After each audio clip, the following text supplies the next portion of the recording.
Bir og'iz so'zning mas'uliyati qanchalik og'ir? Payg'ambar alayhissalom aytganlar, inson tili tufayli azobga yoki tili tufayli rohat jannatga tushishi mumkin.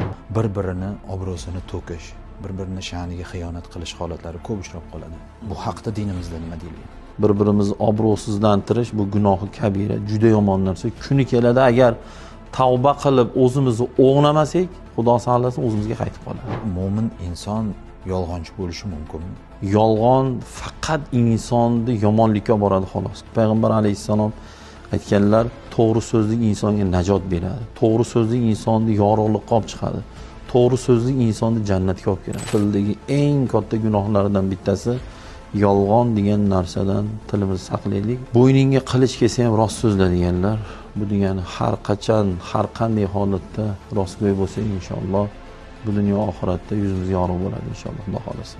Mo'min musulmon insonlar yolg'on guvohlik berishi qanday oqibatlarga olib keladi dunyo va oxiratda? Agar yolg'ondan guvohlik berishlikdan bu dunyoda o'zimizni tiymagan bo'lsak, har qanday ibodatimizni to'sib qo'yadigan darajada bu yomon amal.